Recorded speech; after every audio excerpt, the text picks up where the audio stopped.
여러분 책 들을 시간이지연. 안녕하세요. 10분 동안 책의 요점만 쏙쏙 뽑아 재밌게 전해드릴 윤지현입니다. 오늘의 책은 모리 히로시의 생각의 보폭인데요.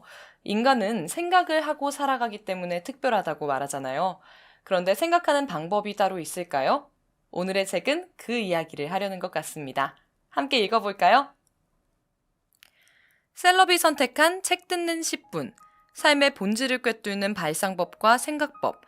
모리 히로시의 생각의 보폭을 들려드립니다. 객관적이라는 말과 추상적이라는 말은 전혀 다른 의미지만 생각하는 방법, 결국 사고의 방향이나 사고의 실마리라는 점에서는 매우 비슷하다. 객관적으로 생각한다는 것은 쉽게 말해 자기 처지가 아닌 더 높은 시점에서 내려다보고 인식하는 것이다. 추상적으로 생각한다는 것은 간단히 말해 사물의 본질을 파악하는 것으로 겉으로 보이는 것에 현혹되지 않고 정말로 중요한 게 어디에 있는지를 찾기 위해 생각의 보폭을 키우는 것이다. 결국 추상적으로 보기 위해서는 객관적이고 선명한 시점이 꼭 필요하다. 추상적 사고는 처음부터 한정하여 정하는 것이 아니라 흐릿하고 먼 시야를 가지고 쓸만한 것 혹은 문제를 해결할 것 같은 것을 찾는 것이다. 이로운 점으로는 선택지가 자유로워 더 적절한 해결책을 찾을 가능성이 커진다는 것이고, 해로운 점으로는 생각하는 게 성가시다는 점을 꼽을 수 있다. 여러 가지 대상을 추상적으로 파악하는 사람은 평소의 사물을 추상적으로 보므로 머릿속에 그 대상이 흐릿한 채 담겨 있다. 흐릿하다는 것은 다른 것과 연관짓기 쉽다는 의미다. 발상하기 전부터 이런 식의 연상이 되풀이되므로 왠지 모르게 관련된 것은 가까이 있고 비슷한 것으로 인식된다. 따라서 적절한 때에 꺼낼 수 있다. 추상적 사고에는 구체적인 방법이라는 것이 존재하지 않는다. 평소에 추상적으로 보는 눈을 가짐으로써 머릿속에 독자적인 패턴이나 양식이 축적된다. 그리고 늘 보며 연상하는 가운데 가까운 것, 비슷한 것과 연관짓는다. 이것이 멋진 아이디어를 떠올릴 가능성을 높여준다. 생각의 보폭을 키워 추상적으로 생각하는 사람은 어떤 일을 해도 거기서 자신의 인생에 도움이 되는 어떤 발견을 한다.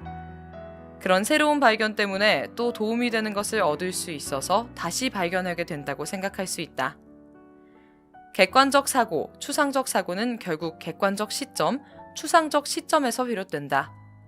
이는 어떻게 바라볼 것인가 하는 시각적인 측면이 아니라 머릿속에서 어떻게 생각할지에 대한 사고법의 한 부분이다.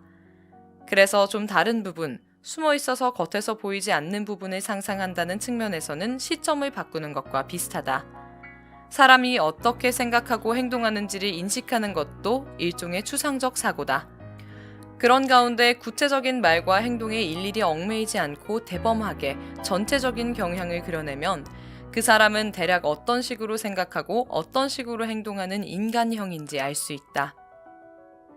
상대의 처지에서 생각할 때 기준이 되는 것은 만일 그것이 자기 일이었다면 어떻게 느끼고 생각하며 대응할 것인가가 될 것이다. 따라서 타인을 관찰하기 이전에 자신이 어떠한지를 먼저 관찰해야 한다. 이것을 시점이라고 할 수 있는데 객관적인 시점을 갖기 위해서는 우선 주관적인 자신의 시점이 어떠한지를 파악하는 게 선행되어야 한다. 사람을 추상적으로 보는 사람은 좋다 혹은 싫다라는 감정적인 기준으로 사람을 판단하지 않는다. 이 사람에게서 어떤 것을 얻을까라고 끊임없이 흥미를 느낀다. 감정적인 기준으로 판단하지 않기에 사려가 깊다. 중요한 사실은 본래 사고가 추상적이면 결과를 구체적으로 한정하지 않는다는 장점이 있다. 결국 즐거운 일이란 것은 구체적으로 이것이라고 정해진 것이 아니므로 그것을 실현해가는 과정에서 예상 밖의 것과 부닥치기도 한다. 그때는 유연하게 진로를 변경할 수도 있다.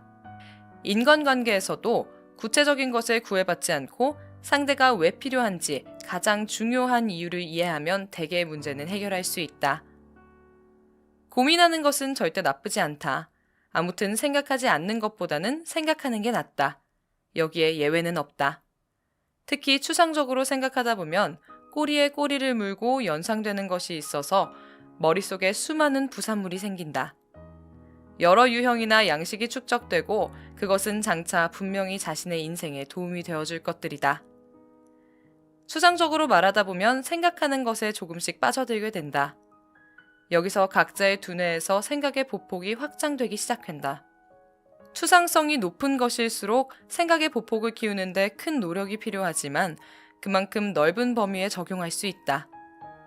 나의 주요 업무는 연구다. 연구하는 동안 나는 일단 내 머리로 생각한다. 그러는 가운데 업무 성과가 한 단계 향상할 때는 틀림없이 어떤 새로운 발상이 앞서 있었다. 아주 중요한 발상은 어렴풋한 형태로 느닷없이 찾아오는데 그것을 마치 구름을 낚아채듯이 손으로 잡아당기면 서서히 어떤 형태가 보이기 시작한다. 발상이 씨앗이라면 아이디어는 떡잎이나 새싹이 돋은 묘목으로 이 단계에서 비로소 다른 사람에게 설명할 수 있고 힘을 모아 그것을 키울 수 있다. 결국 자신의 머리 밖으로 나오는 것은 발상 그 자체가 아니라 다른 사람도 이해할 수 있도록 논리적으로 키운 아이디어다. 생각의 보폭을 넓히기 위해서 객관적이고 추상적으로 생각하기 위해서는 이렇게 해야 한다. 일상적인 것을 의심한다. 평소의 것을 조금씩 바꿔본다. 불현듯 무언가를 느꼈다면 다른 비슷한 상황이 없는지 상상해본다. 늘 비슷한 것, 비교할 수 있는 것을 연상한다. 장르나 목적에 구애받지 말고 될 수 있으면 창조적인 걸 다룰 기회를 얻는다. 스스로 창작해본다. 추상적 사고는 구체적인 것에 얽매이지 않는 것이다. 추상적인 목표는 즉각적으로 실현되지 않는다. 구체화하는 것이 어렵기 때문이다. 할 수 있는 작은 것부터 하나씩 쌓아가는 수밖에 없다. 아무리 생각이 추상적이라도 나의 육체는 구체적인 존재고 사회에서 구체적인 위치에 놓여 있기 때문이다. 모든 것의 기본은 발상이다. 그것은 시간으로 따져보면 아주 짧은 한순간이다. 처음에는 어렵겠지만 그것이 습관이 되면 머리도 발상에 익숙해진다. 그러는 동안 어떤 발상이 찾아올 것 같은 예감에 끊임없이 작업해 나갈 수 있다. 물건을 만든다면 먼저 무엇을 만들지를 생각한다. 만들고 싶은 마음이 있어도 만들고 싶은 것이 있다고 단정할 수는 없다. 이것이 추상적인 지향이다. 오히려 만들고 싶은 마음이 크지는 않지만 만들고 싶은 것이 있는 것이 구체적인 지향이다. 전자가 바람직한 상태다.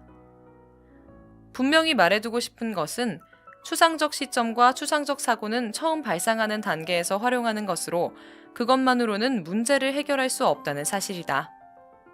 발상이 떠오른 뒤에는 논리적인 사고나 계산, 실험에 의한 검증, 나아가 구체적인 대책이 계획돼야 한다. 이 시점에서 마침내 현실에 활용할 수 있는 방법에 이른다. 이 단계에서는 현실성을 띠지 않으면 안 된다. 그리고 그러기 위해서는 구체적인 행동을 할 필요가 있다. 그 행동 과정에서 때때로 작은 발상이 필요하다. 예기치 않은 문제도 여러 가지 발생하므로 그때마다 추상적인 사고로 돌아가 발상하고 논리적 사고와 계산으로 방법을 수정해야 한다. 여하튼 중요한 것은 한마디로 좀 더 생각하자는 것이다. 이것이 생각의 보폭을 키워 추상적으로 생각할 수 있게 된다.